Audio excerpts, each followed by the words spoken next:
Hey, what's up, everyone? This is Kevin Cameron of Pittsburgh's DSEN and Soul Take. I'm here today over at the Pittsburgh Steelers practice facility, and I bring you the practice report.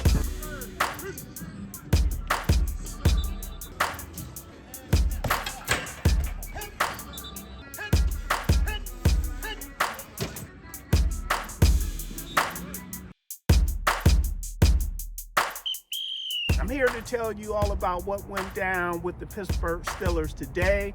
And the first thing I know people would like to know, what is the status of Aaron Rodgers? What did he look like?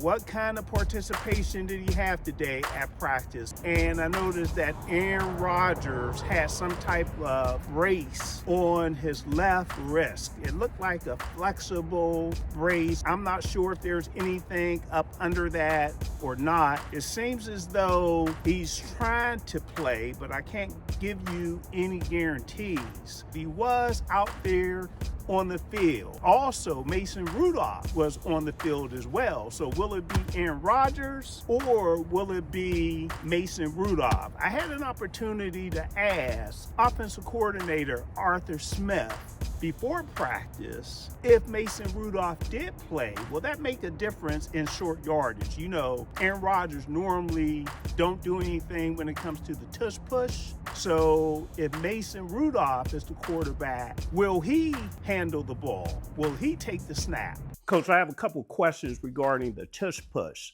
The play on Sunday, I think it was a 4th and 1. It was pretty close, and it was actually reviewed. If Mason plays this Sunday, does that change anything? Will he be the one that actually take the snap?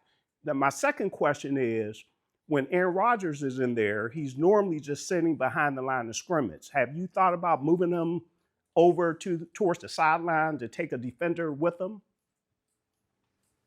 I'm not going to give up any strategy in the plays we have offered. I appreciate the question.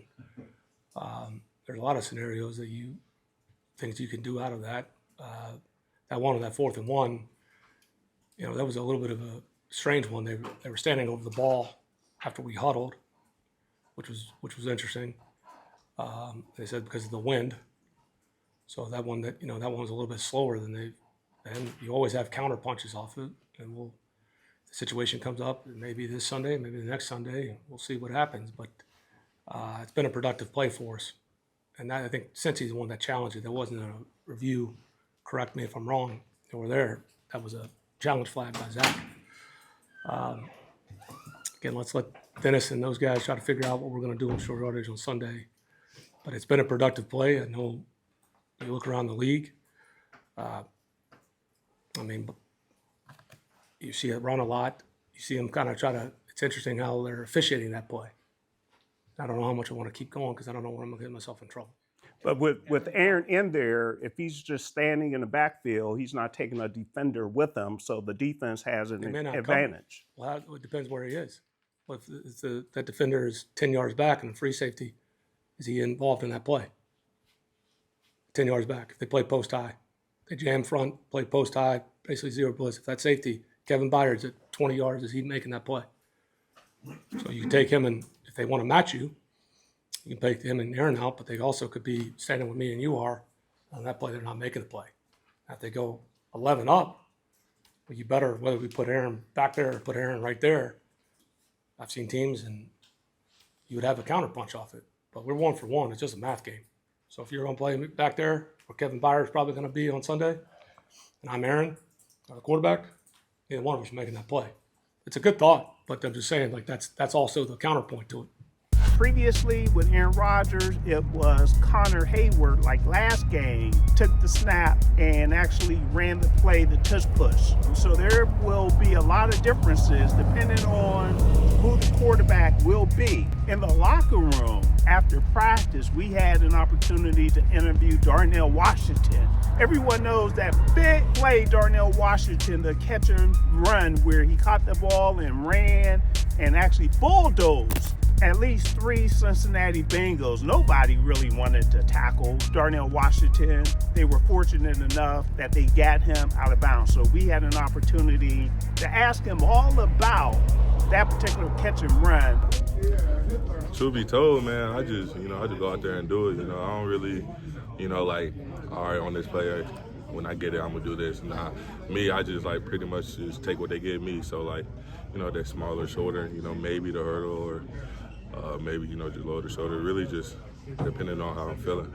And he actually had the Angry Run Award at the foot of his locker. Also, we had an opportunity to talk to Alex Highsmith, and he talked about the defense, how he felt about the defense going into that game, and also the challenge of stopping the Bears' run offense. They have a very good run offense with Caleb Williams and the 2 backs that they have there for the Bears. Yeah, I mean, I think, we've been really disciplined. I feel like, over the past few games, just staying in gaps, getting off blocks. It's really, it's just about being physical. You can scheme all you want to. At the end of the day, it's about being physical, getting off blocks and making plays. And so scheme can only take you so far. So we know that we got to go out there and just make plays, so that's what it's about. And also had the opportunity to ask the defense coordinator, Teryl Austin, about the Steelers' defensive line. How are they performing, especially the rookies, Harmon and Black? Coach, can you talk about how the defensive line is playing, specifically Harmon and Black? I think those young guys are playing well. I think our defensive line is playing well. As you know, really for us, it all starts up front and how those big guys control the game, because that's what this game is. It's a big man's game. And I think those young guys are continually getting better. Like any young person, a young player, they're going to have days that maybe aren't as good or aren't as great as others. But in terms of their advancement and how they're developing, I'm very pleased with those guys. The Bears could really run that ball, so there's been an emphasis all year long, but it seems as though the Steelers have gotten better with stopping the run. The Steelers finished practice, and you could take a look at the ins and outs, who practiced today and who did not, in our description of this particular post, because they normally provide that information later in the day. All I can say is Rodgers, again, he did practice, as well as Mason Rudolph, as well as Will Howard.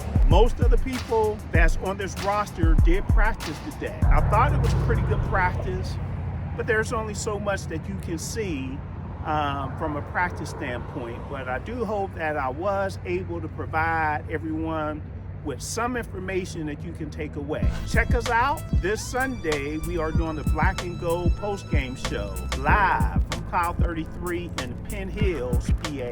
And the guys will talk all about the game, what went down, and also put on your schedule Soul Tape, Pittsburgh Sports Talk Show. We do it every Tuesday from 6 to 8 p.m. This is your Pittsburgh Steelers practice report.